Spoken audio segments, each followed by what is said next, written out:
यहाँ पर आए हुए सभी मीडिया साथियों का राष्ट्रीय जनहित संघर्ष पार्टी की तरफ से मैं भानु प्रताप सिंह, पार्टी का राष्ट्रीय अध्यक्ष, और हमारी सेंटर टीम के और स्टेट टीम के जो साथी हैं, आप सबका दिल से स्वागत करते हैं। आप सबका हार्दिक अभिनंदन।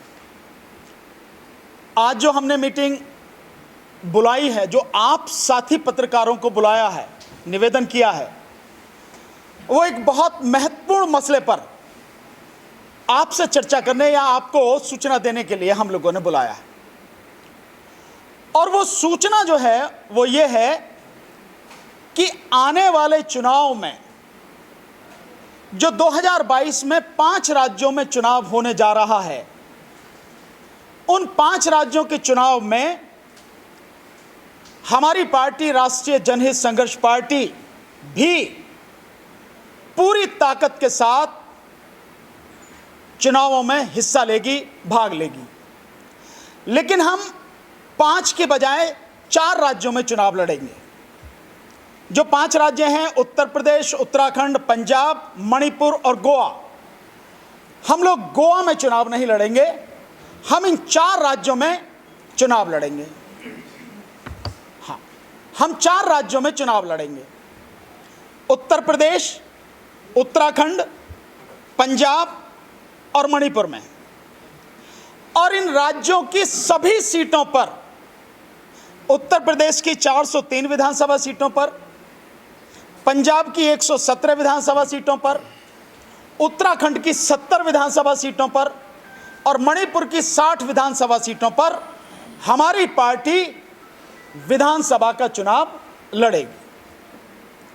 और उन सब में जो हमारी लड़ाई होगी, हम केवल कोई एमएलए जीत जाए, ये केवल ये दिखाने के लिए कि हम केवल एक पार्टी हैं, भैया हम भी खड़े चुनाव में, हम इसके लिए चुनाव में हमारी पार्टी नहीं जा रही। हमारी पार्टी इन 4 राज्यों में सत्ता अपने हाथ में लेने के लिए, सरकार बनाने के लिए संघर्ष करेगी, लड़ाई लड़ेगी। उसी के लिए हम लोग चुनाव में जा रहे हैं, केवल नाम के लिए, कहने के लिए नहीं। हम सरकार बनाने की लड़ाई लड़ेंगे। इसी के लिए हम सभी सीटों पर चुनाव लड़ेंगे।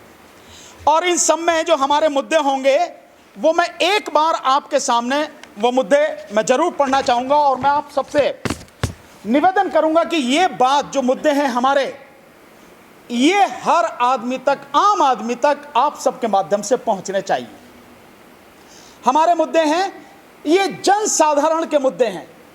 हालांकि सब लोग अलग अलग तरीके से ये बातें कहते हैं, पर हमारा बहुत क्लियर कट है। हमें कैसे काम करना है हमें मालूम है, और हम लगातार लोगों के बीच में रहे, हम जानते हैं क्या काम होना है, कैसे होता है।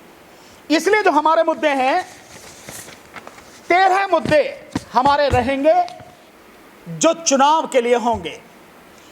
पहला मुद्दा है हमारा शिक्षा व्यवस्था। आप जानते हैं शिक्षा का बंटा ढार कर दिया, पूरी तरह से तबाह कर दिया। इसलिए हमारा पहला जो मुद्दा है वो है एजुकेशन। दूसरा मुद्दा है हमारा स्वास्थ्य व्यवस्था।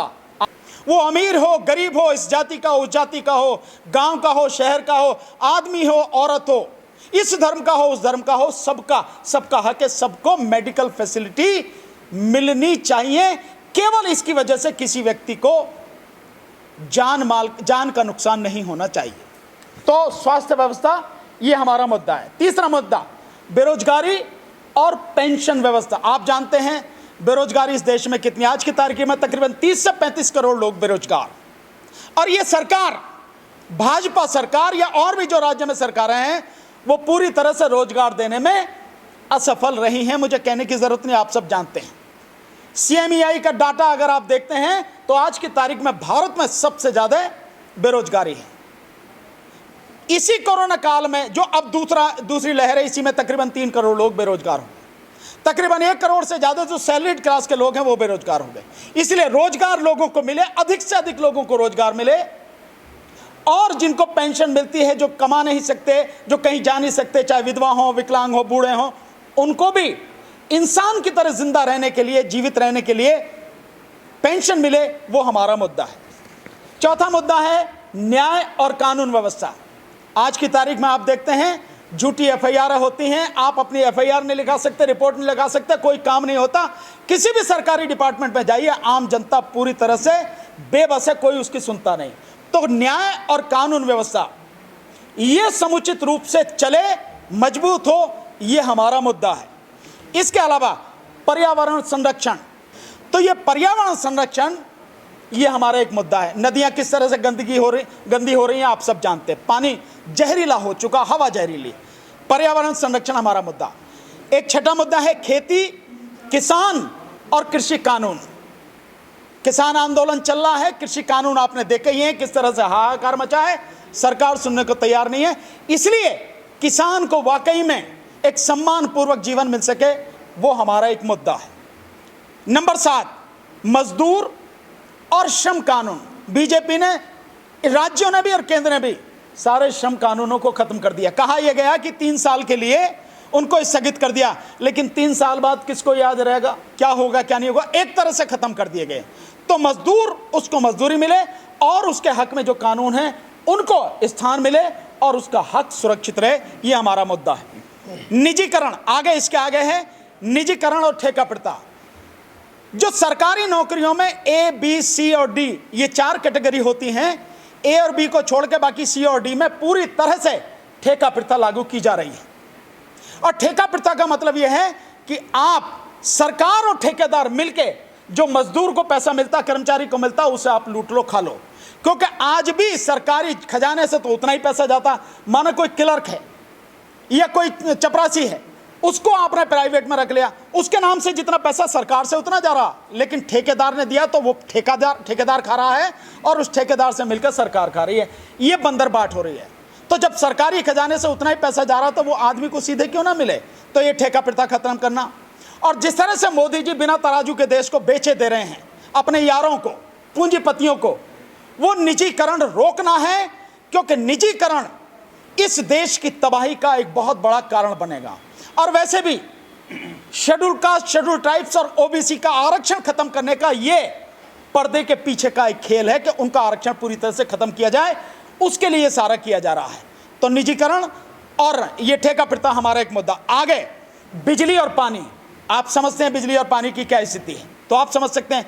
मैंने रोटी फिल्म देखी थी, उस फिल्म में एक चाय या दूध था। जगदीप साहब हेड कांस्टेबल होते हैं और वो मुमताज जी के ढाबे पे जाके वो पीते हैं, तो कहते हैं वो जो पैसे दिए बिना चल देते हैं हवलदार, तो कहती पैसे तो दे, पैसे कहाँ हैं। जो काहे के पैसे, ये जो चाय पिए हैं और इसमें जो मूछ, जो तेरी मूछ पे मलाई लटकी हुई है, आधी है और आधी तेरे पेट में, इसके पैसे। कह रहा कितने पैसे, यूं 75 पैसे, एक कप चाय के 75 पैसे। तो वो कहती है कि चिंता मत करे, आने वाला समय होगा कि इतने में 1 गिलास पानी मिलेगा। और आप सब देख रहे हो, रोटी फिल्म की वो बात आज सबके सामने हकीकत है नहीं है। 20 रुपए से लेकर 100 रुपए तक में 1 लीटर पानी आज की तारीख में दुनिया में मिल रहा है, उसको भी प्राइवेट करने जा रहे हैं। ये हमारा मुद्दा है। सड़क ग्रामीण क्षेत्रों में बने, हाईवे बनने हैं, हमें उससे लेना देना नहीं, जो भी कुछ है, लेकिन ग्रामीण क्षेत्रों में आवागमन के साधन सही हो, सड़क वहां हो, ये हमारा मुद्दा। आगे आंगनवाड़ी, शिक्षा मित्र और जो मिड डे मील कर्मचारी हैं, ये हमारा मुद्दा है। उत्तर प्रदेश में 4 लाख आंगनवाड़ी है, पूरे देश में 25 लाख आंगनवाड़ी हैं, लेकिन उनकी जिंदगी नरक बनी हुई है। जो उन्हें पैसा दिया जाता 4,500-5 हजार, क्या होता है इतने में आप समझ सकते हैं, ये स्थिति है। तो आप इन सारी चीजों को देखेंगे तो ये हमारा एक मुद्दा है। आंगनवाड़ी, शिक्षा मित्र 1,70,000 बोले उसमें है उत्तर प्रदेश में, उनको हक नहीं दिया जा रहा, उनका जो हक है। साथ में मिड डे मील कर्मचारी जो हैं उनको 1,000 रुपये महीना दिया जाता। आप समझ सकते हैं 1,000 रुपये महीना, उसमें भीख भी नहीं मिलती, ये स्थिति है। इसके अलावा जिन लोगों को जो प्रतिनिधित्व मिलना चाहिए उनको वो प्रतिनिधित्व नहीं मिल रहा। तो संविधान के अनुरूप, यानी संविधान में जिसको जो वो मिलना चाहिए, वो उसका हक, वो प्रतिनिधित्व वांछित वर्गों को मिले, ये हमारा एक मुद्दा है। संविधान के अनुरूप, संविधान से केवल सब लोग खिलवाड़ कर रहे हैं, कोई भी संविधान को मान नहीं रहा सरकार, और बीजेपी सरकार ने तो सबके सामने कर दिया। इसके अलावा CAA, NPR और NRC, इसका विरोध पूरी ताकत से करेंगे। हमने किया भी, आप सब जानते भी हैं, पूरे देश में किया है, और किसी भी हालत में सीए, एनपीआर और एनआरसी लागू नहीं होने देंगे। पूरी ताकत से पार्टी लड़ेगी, ये हमारा मुद्दा। और एक ईवीएम व चुनाव सुधार, ये हमारा मुद्दा। तो ये 13 जो हैं ये हमारे मुद्दे हैं, पार्टी के मुद्दे रहेंगे। इन मुद्दों को लेकर पार्टी आने वाले समय में चुनाव लड़ेगी। अब जो कुछ और चीजें हैं, जो महत्वपूर्ण चीजें हैं जो हम करेंगे, अगर लोगों ने हमें साथ दिया और हम सरकार में आए, तो सरकार में आने के बाद हम ये काम करेंगे जो हर किसी को मालूम होना चाहिए, लोगों तक जाना चाहिए। और हम कहने के लिए नहीं, हमने सारा कैलकुलेट किया है, बाकायदा बैठ के टेबल वर्क किया है। हम जानते हैं कि जो कह रहे हैं हम उसे लागू करेंगे, हम कर सकते हैं, हमें पूरी उसकी तरीका मालूम है, जानकारी।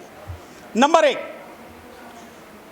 अगर हम सरकार में आते हैं तो उत्तर प्रदेश में 50 लाख लोगों को हम लोग रोजगार देंगे, हमारी पार्टी, हमारी सरकार रोजगार देगी। जिन 50 लाख लोगों में खाली पड़े हुए जो पद हैं, एक अनुमान के हिसाब से तकरीबन 5 लाख पद सरकारी नौकरियों में उत्तर प्रदेश में खाली पड़े हैं, उन सबको भरा जाएगा। जो सालों से अस्थायी कर्मचारी हैं, 10-10 साल हैं फिर भी अस्थायी हैं, टेम्परेरी हैं, उनको बाकायदा परमानेंट किया जाएगा। साथ में जो शिक्षा मित्र हैं, उनकी 2 डिमांड लगातार चली आ रही हैं।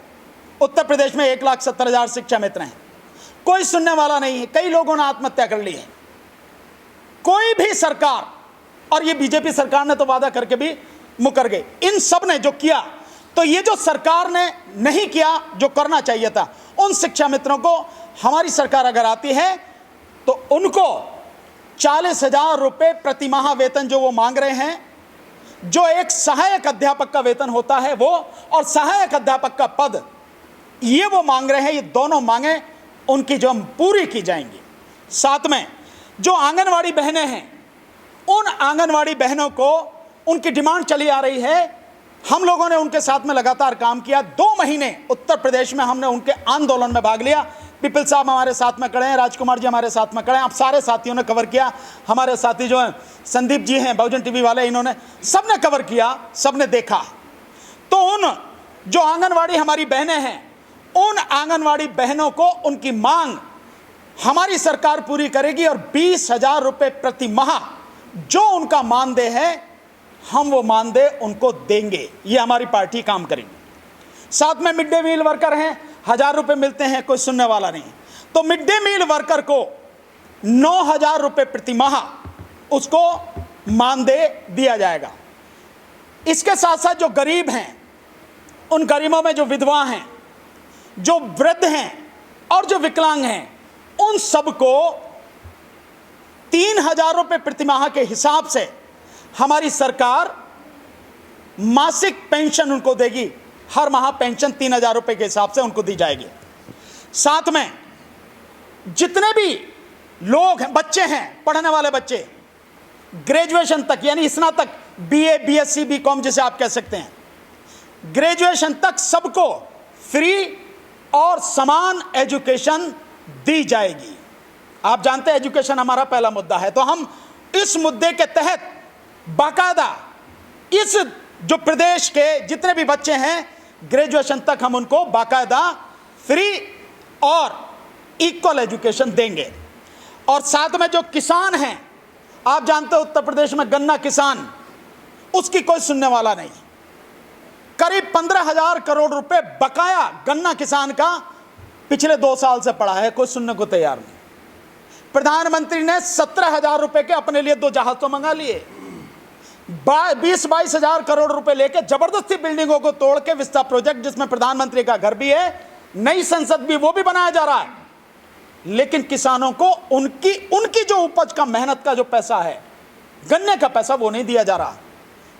वो 15,000 करोड़ जो रुपया है, हमारी सरकार आएगी तो 3 महीने में वो बकाया जो पेमेंट है, उसे पेमेंट